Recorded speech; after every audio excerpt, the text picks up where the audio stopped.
America की तरफ से भारत पर लगाया गया जो टैरिफ है यानी कि 50% टैरिफ कुल अब पूरे भारत पर आज से लागू हो चुका है। चर्चाएं अब बहुत सी हो रही हैं और इसे ट्रंप की दादागिरी वाला टैरिफ ही माना जा रहा है। लेकिन अब खबरें ये हैं कि अमेरिका भारतीयों के लिए एक और बड़ा कदम या कहें कि भारतीयों के खिलाफ एक बहुत बड़ा कदम जो है वो उठा सकता है। H-1B वीज़ा, जी हाँ, ये वो वीज़ा है जिसको लेकर जो भारतीय हैं वो अमेरिका जाते हैं और काफ़ी सारे जो भारतीय हैं वो इसी के अंदर आते हैं। क्या ये वीज़ा है? इसको लेकर अब ट्रंप प्रशासन क्या कुछ विचार कर रहा है, ये अब समझना ज़रूरी हो जाता है और इसको लेकर बहुत चर्चाएं हो रही हैं। इसे समझने के लिए, इसे जानने के लिए मेरे साथ मेरी सहयोगी सोनम मौजूद हैं। सोनम आपको बताएंगे। सोनम, सबसे पहले तो हम ये जानें कि ये वीज़ा है क्या, क्योंकि टैरिफ के बाद अब इसकी बात होने लगी है।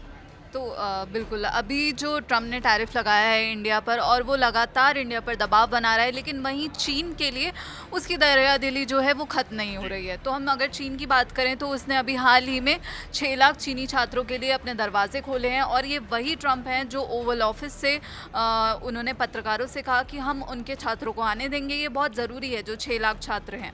तो वहीं चीनी छात्रों के लिए अमेरिकी कॉलेजों में पढ़ाई करने के लिए उन्होंने जो ये रास्ता खोला है, अब जो उनका मेक अमेरिका ग्रेट अगेन या फिर हम कहें कि अमेरिका फर्स्ट के जो झंडा बरदार ट्रंप हैं वो अपने समर्थकों के गले नहीं उतर रही है उनकी जो ये बात है जो उन्होंने चीन पर दरियादिली दिखाई है। तो वहीं अब उन्होंने भारत को लेकर यानी कि उन्हीं के प्रशासन से अमेरिका के जो वाणिज्य सचिव हैं, कॉमर्स सेक्रेटरी हैं हावर्ड ल्यूटनिक, उन्होंने कहा है कि ट्रंप प्रशासन मौजूदा इमिग्रेशन सिस्टम में बड़े बदलाव की योजना बना रहा है और इसका सीधा, हम अपने दर्शकों को बता दें कि इसका सीधा सीधा असर भारतीयों पर होगा जो या तो अमेरिका में काम कर रहे हैं या फिर अमेरिका में काम करने के लिए जाने की योजना बना रहे हैं। और इस बदलाव के तहत जो H-1B वीज़ा है और जो ग्रीन कार्ड का जो पूरा सिस्टम है, पूरी व्यवस्था है, उसको पूरी तरह से एक नया रूप दिया जा सकता है। यहाँ पर हम अपने दर्शकों को बताना चाहेंगे कि जो H-1B वीज़ा होता है वो भारतीय प्रोफेशनल, खासकर जो IT इंडस्ट्री में काम कर रहे युवाएं हैं, उनके लिए अमेरिका में जाने के लिए एक दरवाज़ा माना जाता है, एक डोर।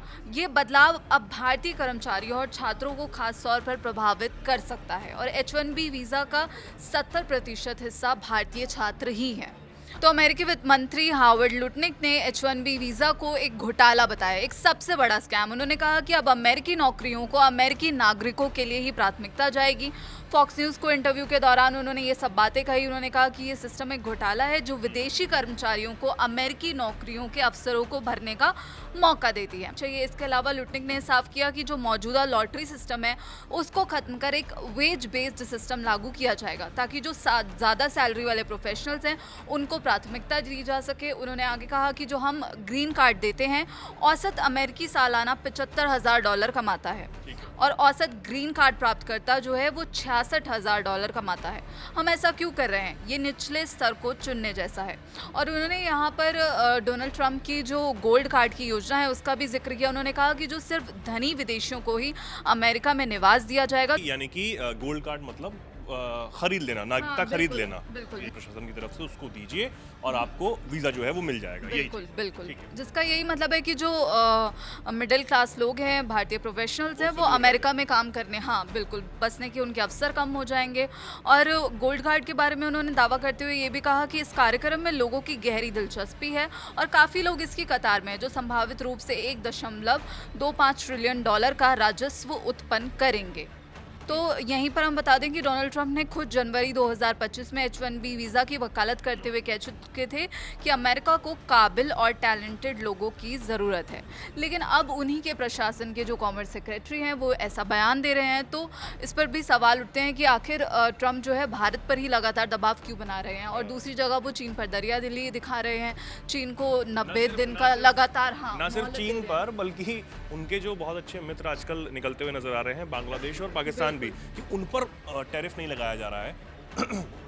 और कई लोगों का सवाल सोनम ये भी हो जाता है कि हालांकि ये जो आपने बताया ये एक अलग चीज़ है और इसको लेकर भी कहीं ना कहीं बहुत सारे सवाल जो है वो अमेरिका से ही खड़े होते हुए नजर आ रहे हैं इस वीज़ा को लेकर। लेकिन टैरिफ को लेकर जो आज भारत पर लगाया गया उसमें भी बहुत सारे सवाल हैं कि हमारी टेक्सटाइल इंडस्ट्री पर बहुत ज़्यादा फ़र्क जो है वो कहा जा रहा है कि पड़ सकता है, क्योंकि बांग्लादेश तक लोगों की पहुँच हो जाएगी। जो बांग्लादेशी प्रोडक्ट्स अमेरिका जा रहे हैं वो उनको खरीदेंगे क्योंकि वहाँ पर ऑब्वियसली टैरिफ कम है। 19% टैरिफ बांग्लादेश पर लगाया गया है।